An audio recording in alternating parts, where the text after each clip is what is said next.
감사합니다.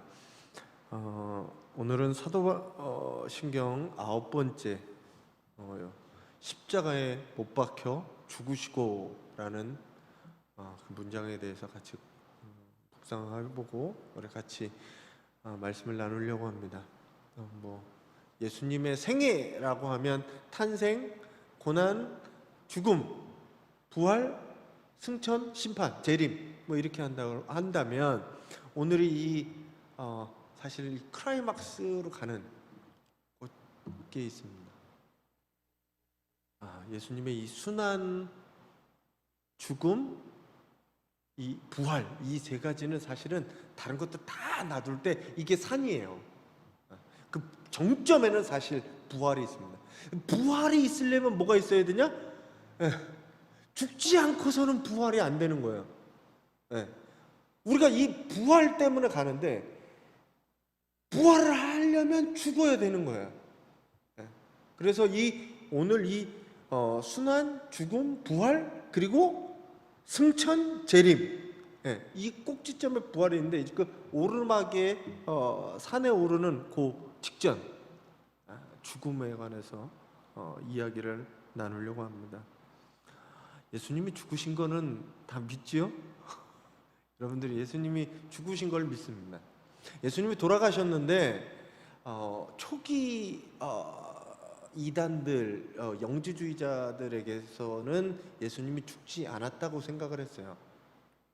잠시 기절했거나 잠시 죽은 것처럼 보였거나 다시 사셨다는 이 부활의 개념보다는 그냥 신은 죽지 않는다. 그래서 신이 죽지 않는 신, 그만큼 능력이 있고 우리가 얘기했던 전지전능하시고 어디나 계시고 그분은 죽음도 없는 것처럼 이해되었기 때문에 그렇지만 예수 그리스도는 그러지 않았다라고 우리는 고백을 하는 거예요. 그래서 그냥 죽으시고가 아니라 구체적인 행위를 드러내는데 어떻게 됐냐면 십자가에 못 박혀 죽으셨다라는 겁니다. 오늘 이 고백이에요. 오늘 이 고백에 앞서서 이 영어하고 우리나라 라틴어하고 우리나라 사도신경에는 조금 다른 부분이 있어요. 이 문장부터 다음까지 시작되는데 뭐냐면 영어에 보시면 십자가에 못 박히시고 그 다음에 dead가 나오잖아요. 죽으셨어요. 그리고 이 뒤에 거는 뭐냐면 묻히셨다라는 거예요. 우리나라는 장사된지라고 얘기합니다. 그러니까 장사되었다라고 보는 거예요. 그러니까 묻히셨다까지가 사실은 한 문장에 들어가는 거예요. 자, 그 다음 문장은 다음에 얘기할게요. 그 다음 문장이 우리말 사도신경에는 빠져 있어요. 그냥 한꺼번에 장사되었다라는 그 한마디에 다 포함되어 있는데 그 얘기는 다음 주에 할게요. 근데 원어에 보면 십자가에 못 박히시고 죽으시고 묻히셨다라고 얘기하는 거예요. 자, 이 세 가지를 들어서 우리가 알 수 있는 건 뭐냐면 예수님이 죽음이 가짜가 아니라 단순히 기절했다가 그냥 숨어져 있다가 나온 것이 아니라 잠깐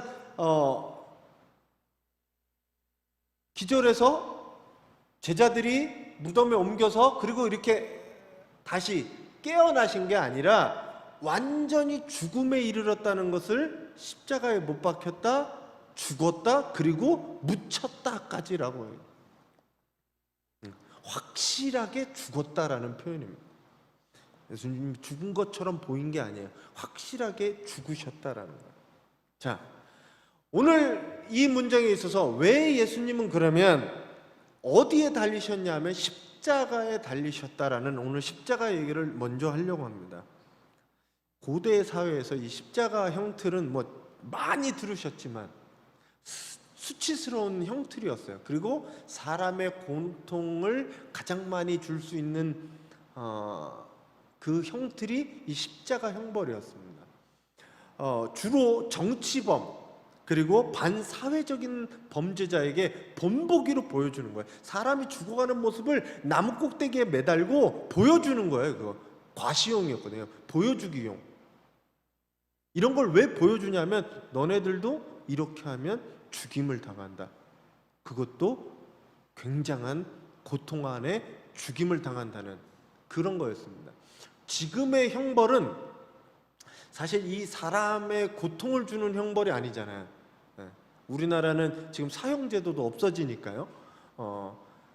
사람에게 고통을 주려고 하는 형벌이 과거에는 더 많고 더 심했다라는 겁니다. 이게 AD 3세기 300년 와서 없어져요. 십자가 형벌이 로마에서. 우리나라에도 비슷한 형벌이 이제 뭐 능지처참이라는 게 있잖아요. 그리고 사람을 소외해서 끌고 가서 죽이는, 뭐 하여튼 이 고대 때는 사람을 죽일 때 그냥 죽이지 않았어요. 특히 죄가 과중된 사람은 정말 고통 속에 죽게 놔뒀다는 겁니다. 당시 예수님의 죄는 반역죄, 유대인의 왕이면서 로마에 항거한 정치범이었어요. 우리나라에도 가장 범죄 중에 가장 옛날에 가장 높은 범죄는 반역입니다. 반역. 스스로 왕이 되려고 하는 이 반역죄. 반역죄는 삼족을 멸하는 거죠. 삼족. 가만두지 않아요. 가장 무서운 형벌이 이 반역죄입니다. 예수님이 그런 반역죄, 로마에 항거한 반역죄로 돌아가셨어요. 근데 이 고대 근동, 이제 이집트 그 성서 지도에 보면 이집트, 페르시아, 페니키아, 카르타고, 아시리아 고대 근동 지방의 형틀 중에 하나가 이 나무에 매다는 거였습니다. 이 십자가 형벌이었다는 거죠. 처음에는 사람을 죽여서 매달게 했어요. 그러니까 신명기에 나오는 이스라엘 백성들의 형벌 중에는 나무에 죽은 다음에 매다는 거였습니다. 근데 이후에 나무에 매달아서 죽였는데 이제 못을 박냐 안 박냐 뭐 이런 것들이 이제 나라마다 조금씩 다르게 있었어요. 하지만 나중에 이 로마로 가면서 사람에게 고통을 주기 위해서 못을 박아서 죽이게 됩니다. 역사적 기록을 보면 유대인들을 바벨론의 포로에서 석방했던 이 고레스 왕이 그의 조서 내용에 집행할 때 보면 방해하는 자를 십자가에 매달아라 라고 하는 게 있어요. 그러니까 이미 주전 6세기 그리고 신명기로 보면 10세기 가까이에서도 이 사람을 매달아 죽이는 게 있었다라는 거죠. 로마 시대 때 와서는 로마 시민은 매달지 않았습니다. 이게 로마 시민의 특권. 로마 시민은 십자가형을 안 했어요. 근데 나중에 가면 로마 시민 중에서도 중대한 범죄를 저지르면 십자가에 매달기도 했습니다. 그래서 바울은 사실은 그래서 교수형의 단두형에 처해지거든요. 목을 단칼에 베서 바울은 그렇게 죽게 됩니다. 그래서 이 형벌 중에 여러 가지가 있는데 이 십자가 형벌은 로마 시대 때 자주 행해졌던 거예요. 갈릴리 사람 2,000명을 십자가에 나무에 매달아서 하기도 하거든요. 이 반역에 대한 대가는 굉장히 무서웠습니다. 이 로마는. 근데 콘스탄티누스 대제 때 이 십자가 형벌을 없애요. 그러니까 로마가 국교화되면서 이 십자가 형벌을 없애게 됩니다. 유대 형벌은 잘 아시다시피 목 매달거나 아니면 불에 태웠습니다. 화형이 있었어요. 그리고 투석형이라고 돌로 쳐라 이게 있잖아요. 돌로 쳐서 죽여. 돌로 치는 것도 사실은 굉장히 고통 속에 그리고 수치스러움 속에 죽어가는 거잖아요. 스데반도 돌로 맞았고 이 유대인들은 그거를 돌로 쳐서 죽이는 이 투석형을 많이 했습니다. 그리고 유대 관습에 보면 사람을 나무에다 달기를 했는데 그 나무에 달린 자마다 하나님의 저주를 받은 사람이다라고 신명기에는 이야기하고 있습니다. 그래서 굉장히 치욕스러운 죽음이 십자가의 죽음이었다는 거죠. 보여주고 그 사람이 고통 속에 죽어가는 것들을 보여주는 그런 형벌이었다는 겁니다. 이 십자가의 형벌에 대해서 바울은 십자가에 대해서 뭐라고 얘기했냐면 하나님의 지혜다라고 얘기합니다. 저는 오늘 이 두 가지를 얘기할 거예요. 왜 십자가에 못 박히셨냐? 십자가에 못 박히신 이유는 구약의 예언을 완성하는 것도 있지만 당시에 가장 수치스럽고 유대인에게는 수치스럽고 이방인들에게는 어리석게 보였고 그리고 그 당시에 가장 극도의 고통 속에 죽어가는 것이었기 때문에 그렇습니다. 그것을 왜 이 바울은 하나님의 지혜라고, 십자가가 왜 하나님의 지혜라 했느냐 하는 거예요. 헬라인하고 유대인, 그리스 헬라 철학을 배운 사람은 지혜로운 사람들이었습니다. 이 철학적인 사고를 하는 사람이겠어요. 근데 철학적인 사고하는 사람에게 신이 죽는다는 것도 말이 안 되는데 신이 십자가 형틀에 죽어졌다 라고 하는 것은 신이 두 가지 중에 하나인 거예요. 굉장히 무능력하거나 아니면 신이 어리석은 신이라는 거죠. 신이 왜 죽어야 되는지 모르겠는 거예요. 그것도 인간의 몸을 입고 와서 그 모든 그냥 죽어도 그냥 한순간에 죽어도 될 건데 그 모든 고통을 당해서 그렇게 죽어야 되느냐 창피하게 그곳에서.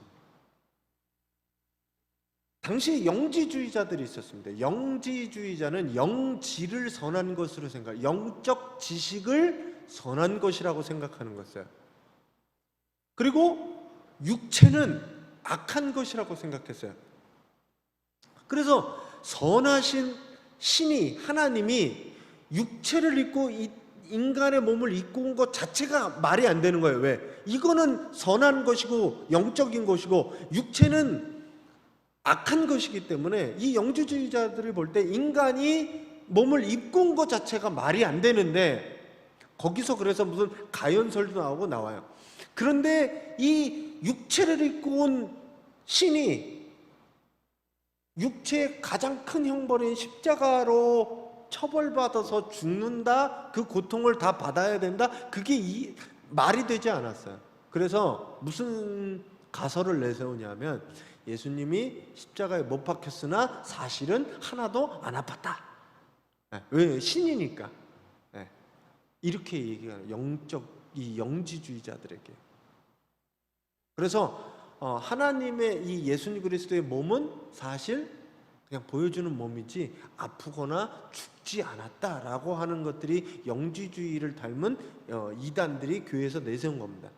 그래서 우리의 신앙 고백은 그것이 아니다라고 얘기를 해주는 거예요. 예수님이 아픔을 못 느끼고 죽임을 안 당한 게 아니라 십자가 위에서 죽임을 당한 것이 하나님의 계획이었고 하나님의 지혜였다라고 이야기하는 겁니다. 정말 미련해 보이는 방법이 하나님에게서는 계획이었다, 하나님의 지혜였다라고 말하는 거예요.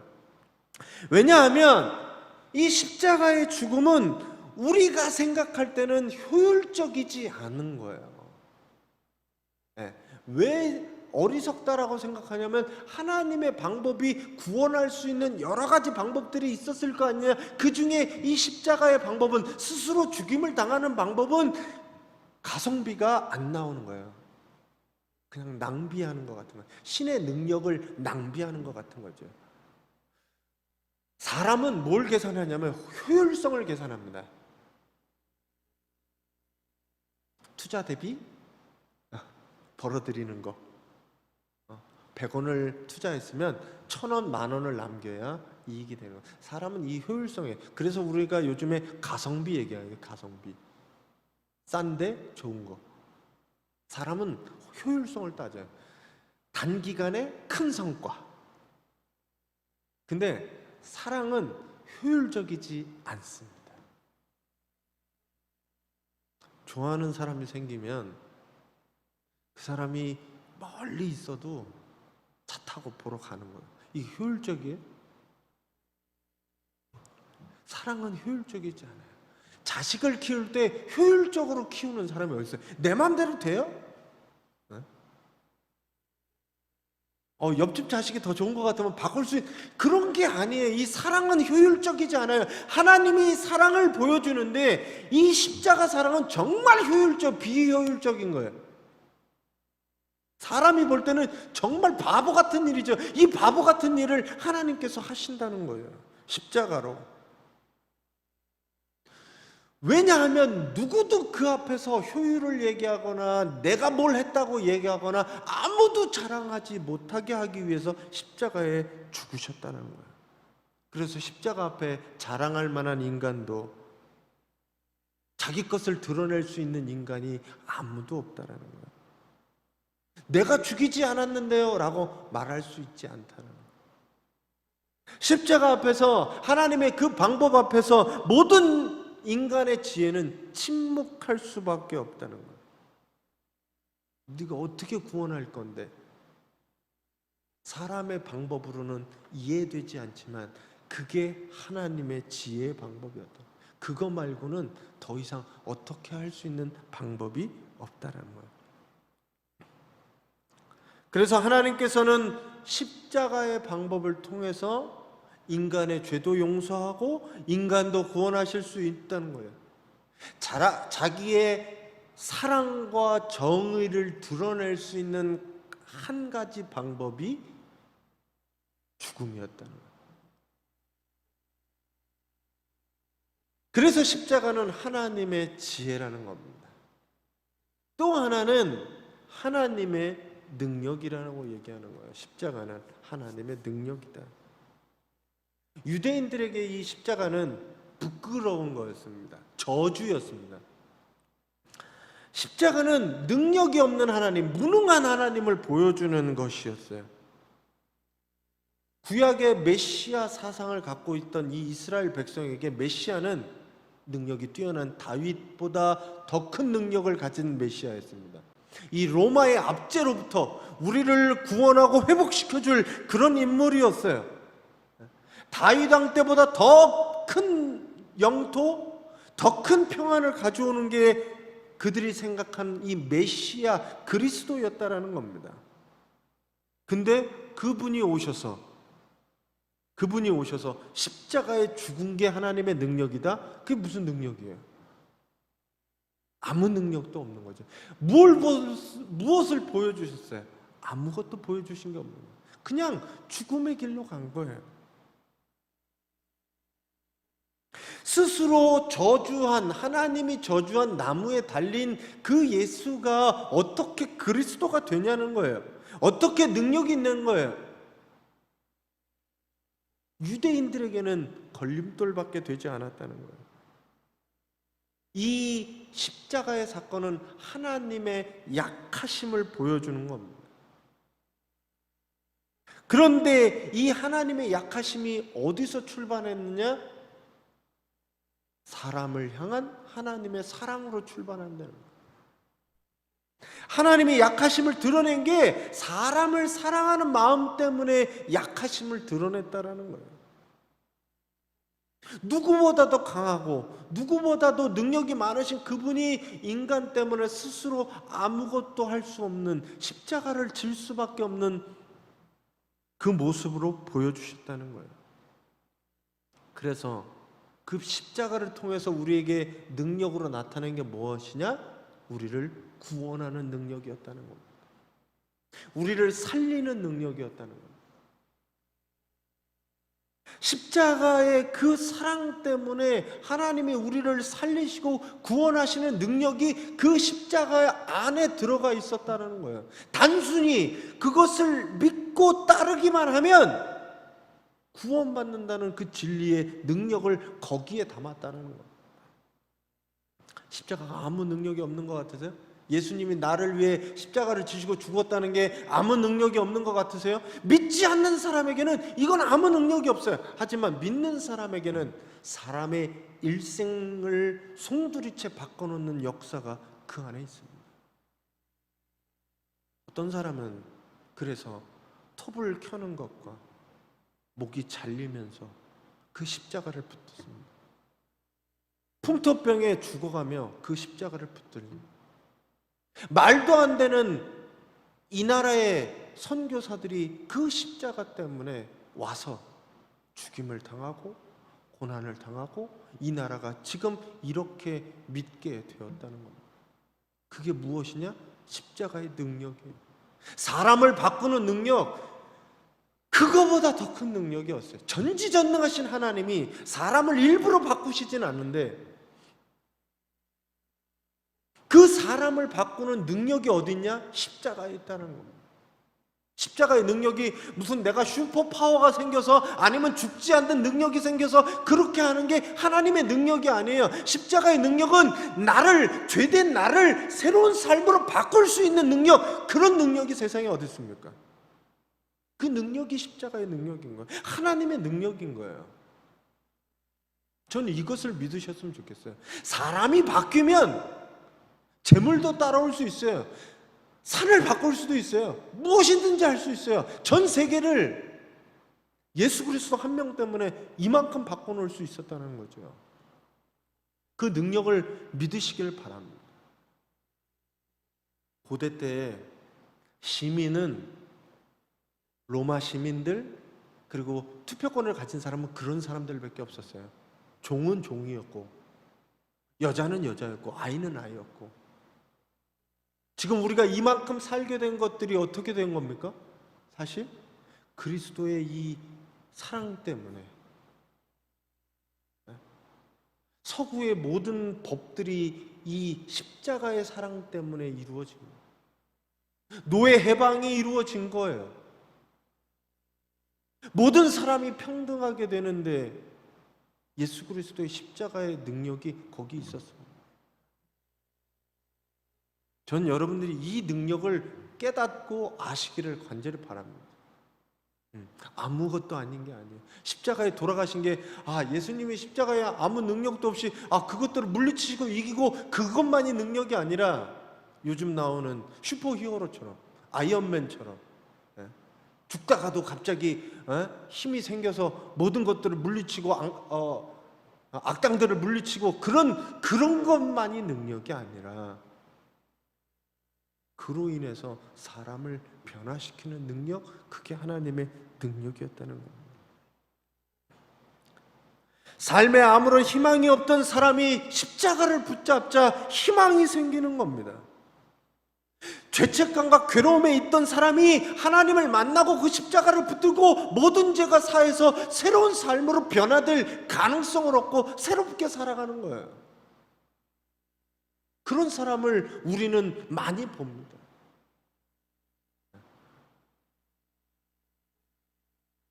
그 십자가의 능력이 우리에게도 임하고 우리에게도 능력이 되기를 간절히 바랍니다. 우리가 오전 예배 맨 마지막에 그런 거 하죠. 하나님의 꿈이 내 비전이 되고 예수님의 성품이 내 인격이 되고 성령의 능력이 내 능력이 되는, 성령의 능력이 내 능력이 되는 것은 성령을 통해서 내가 변해지는 능력이에요. 내가 변해질 때 나머지들은 부수적인 것들은 이야기하지 않아요. 하나님이 생각할 때 돈을 잘 벌고 성공하고 대학 가고 그거는 그 부수적인 거예요. 사람이 바뀌는데요. 거기에 매달리지 마세요. 내가 바뀌어지는 거에 매달려요. 성령의 능력으로 내가 변화되는 거에 거기가 큰 능력인 거예요. 이 십자가의 능력이 정말 이 예수님이 십자가에 못 박히시는 것을 고백하는 우리들에게 있다는 것을 기억하시길 바랍니다. 내가 십자가에 못 박혀 죽으시고라고 고백할 때 이 하나님의 지혜와 하나님의 능력이 나에게서 이루어진다라는 거예요. 남 얘기만이 아니라 내 고백 위에 나에게도 이 능력이 임한다라는 겁니다. 여러분들 그것들을 기억하셨으면 좋겠어요. 십자가에 못 박혀서 어떻게 되셨냐? 그 다음에 죽으시고 묻히셨다, 장사되었다라는 얘기를 제가 요걸 나눠서 할게요. 묻히셨다라는 거예요. 생명의 끝은 뭐냐? 그 끝은 죽음인 거예요. 오늘 모두 다 알죠. 사람이 한번 태어나면 어디로 치닫냐면 그 다음부터는 모두 다 이 죽음으로 가는 겁니다. 사실 빨리 가냐, 적게 가냐, 늦게 가냐, 아니면 돌아가냐, 아니면 아파서 가냐, 사고로 가냐, 이거 다를 뿐이지 결국 인간의 끝은 태어나면 무조건 어디로 가냐? 죽는 걸로 가는 거예요. 그래서 이 죽음은 인간의 고통과 고난의 절정에 있는 겁니다. 끝판왕이라고 하는 게 죽음이에요. 그래서 협박할 때 죽을래? 도둑이 협박할 때 죽을래? 그럴 때 살려만 주세요 라고 얘기해요. 살면 기회가 있잖아요.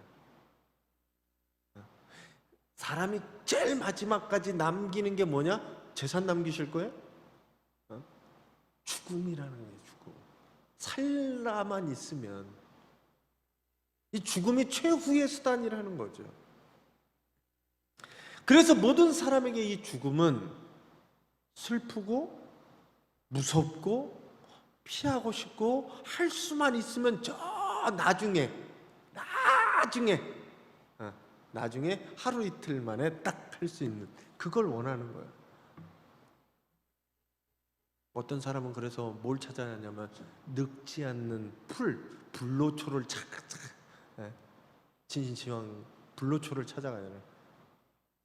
어떤 사람은 또 신화 같은 데 보면 늙지 않는 샘, 젊어지는 샘, 그 샘물을 마시면 말도 안 되는 얘기지만 그런 것들을 꿈꾼다고요. 왜냐하면 죽기 싫으니까. 불사 신이 되고 싶은 거죠. 수단과 방법을 다 해도 이 죽지 않는 방법이 있냐? 없습니다. 동서고금을 막론하고 어떤 인간도 죽음을 면하고 살아라는 사람은 없습니다. 성경에 두 분이 계시긴 하지만 에녹과 엘리야가 하늘로 죽음을 경험하지 않고 올라갔다라고 표현되어 있지만 다른 인간들은 모두 다 100% 죽습니다. 예언은 이런 거죠. 여러분들 다 언젠가는 죽습니다. 사실이거든요. 죽는다는 거예요. 예수님이 죽음을 고백한다라는 이야기는 그분께서 인간의 고통과 고난을 끝까지 죽음까지 경험하셨다는 거예요. 아까도 말씀드렸지만 예수님 무슨 잠깐 죽음이 아니라 기절했다가 살아난 게 아니라는 겁니다. 그래서 죽으시고 묻히시기까지 하신 거예요. 물론 매장 방법은 우리나라의 매장 방법하고는 좀 다릅니다. 거기는 이렇게 넣어놓고 동굴에 넣어놓고 이제 무덤을 닫아버리니까 돌로 그렇게 했지만 우리의 이 고백 속에는 예수님께서 완전히 죽으셨다라는 것을 표현하고 있습니다. 성경에서는 사람이 처음 사람이 될 때, 사람을 창조하실 때 흙으로 사람을 빚으시고 코에 생기를 불어넣어서 생명이 됐다라고 얘기합니다. 그래서 사람은 육체와 더불어 영혼이 있다라고 생각을 해요. 그래서 성경은 이 육체와 영혼이 분리될 때 뭐라고 얘기하냐면 죽었다라고 얘기합니다. 근데 요한복음에 보면 예수님의 영혼이 떠나가셨다라고 되어 있거든요. 돌아가셨다라고, 확실하게 죽으셨다는 것을 표현해주고 있습니다. 우리의 고백 속에 이 죽으셨다라는 표현이 죽으시고 묻히셨다라고 얘기하는 거예요. 실제라는 거예요. 실제적인 사실이다라는 거예요. 당시에 십자가형을 진 사람도 죽었나 안 죽었나, 나중 되면 뭐 죽었는지 안 죽었는지 하여튼 그 위에서 내릴 때 보면 아직도 숨이 붙어 있는 사람이 있기 때문에 예수님의 양 옆에 있는 사람은 어떻게 했냐면 무릎을 꺾었다라고 되어 있습니다. 무릎을 꺾어서 죽었는지 안 죽었는지 마지막 본 거예요. 근데 예수님은 죽었기 때문에 무릎을 꺾지 않았다라는 표현이 있습니다. 뭐 구약의 예언을 완성하시기도 하셨지만 이미 죽었다는 거죠. 단순히 못 박히셔서 물과 피를 다 쏟은 게 아니라 창에 옆구리를 찔리게 됩니다. 거기서 다 쏟아내시고 돌아가셨다라는 겁니다. 죽음을 확인해 주는 거예요. 죽지 않은 게 아니라 완전히 죽어서 묻히신 인간의 그 죽음의 끝, 사람이 갈 수 있는 그 탄생부터 죽음의 그 무덤의 그 순간까지 예수님이 가셨다라는 거예요. 인간의 시작과 끝을 예수님께서 오롯이 경험하셨다는 거죠. 이것들을 다 경험하지 않은 신은 우리의 죄를 사할 수 없는 신이라는 겁니다. 예수님께서는 어떻게 하셨냐? 그렇게 하셨다는 거예요. 기쁘고 즐겁고 배고프고 슬프고 그리고 아프고 그 고난의 절정인 죽음까지도 주님이 가보셨기 때문에 우리를, 죽음에 있는 우리를 구원하실 수 있다라는 겁니다. 그래서 예수님의 십자가 죽음을 고백하는 것은 우리에게 어떤 의미가 있냐라는 겁니다.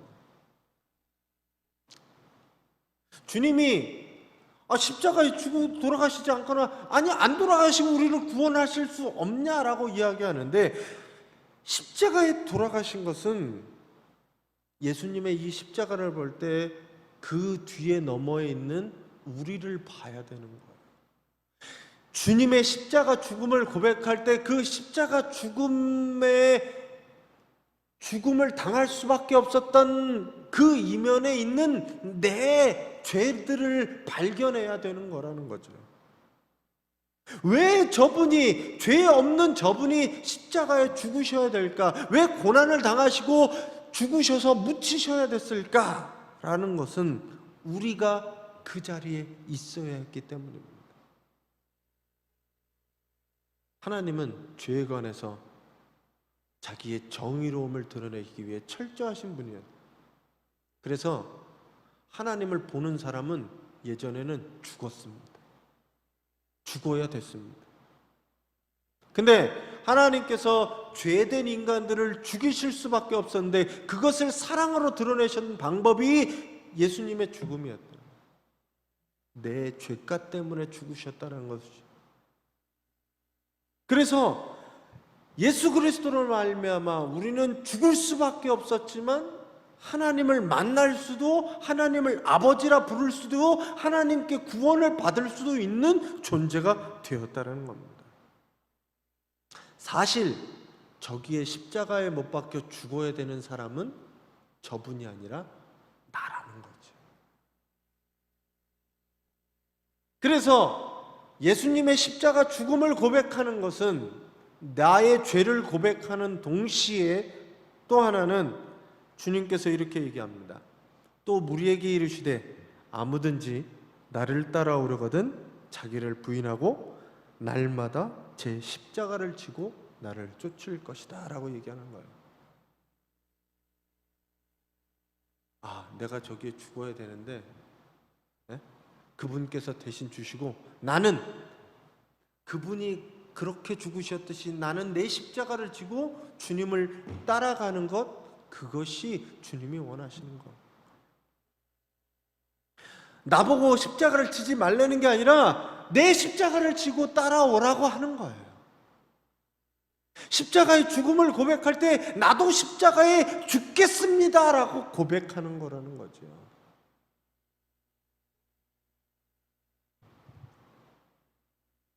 그래서 나를 부인하고 자기 십자가를 지고 내 죄된 성정, 죄된 육심의 소요, 탐욕, 욕심들, 자아들 다 십자가에 못 박여 죽어내고 이제 내가 나로 사는 것이 아니라 그리스도로 살아가는 것. 예수님의 제자로 그 발걸음을 걷고 살아가는 것, 그게 우리가 십자가를 통해 죽음을 당하신 예수님을 고백할 때 우리가 해야 되는 일이라는 거죠. 바울은 골로새서 1장 24절에 고백하기를 내가 이제 너희를 위하여 받는 괴로움을 기뻐하고 그리스도의 남은 고난을 그의 몸된 교회를 위하여 내 육체에 채우노라 라고 얘기합니다.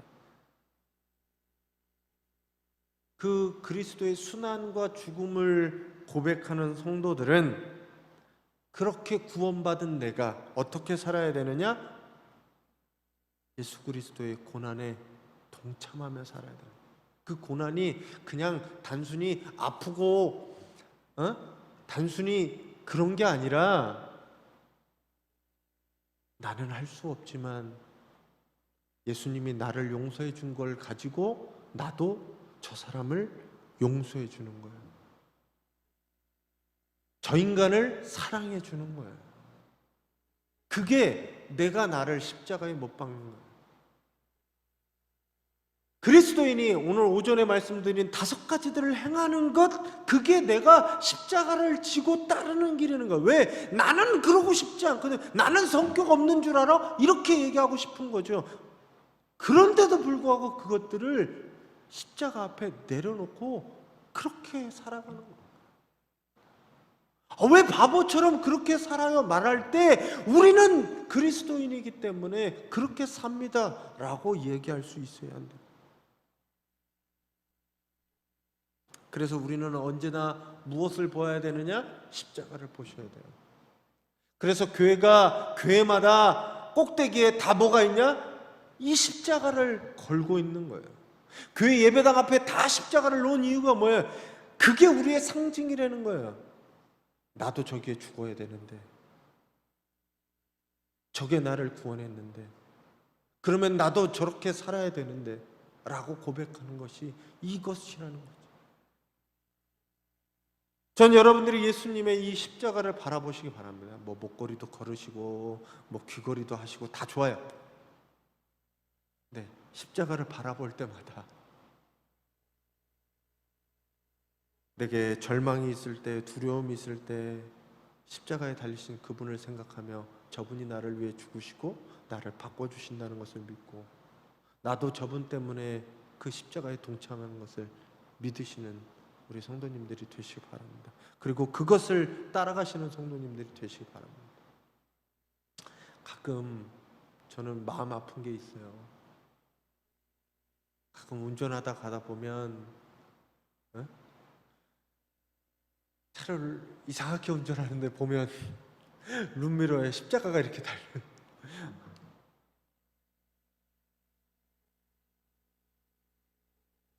십자가를 달지 말던가. 제가 그래요. 막 가끔 십자가를 달지 말던가, 운전을 똑바로 하던가. 그러면서 드는 생각은 그런 겁니다.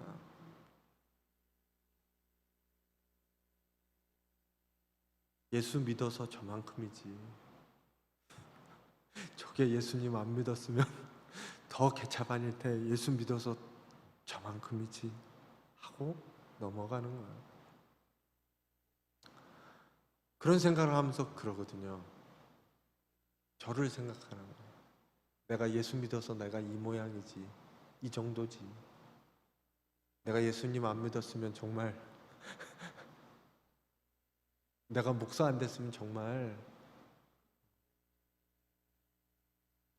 그러고 살았을 텐데.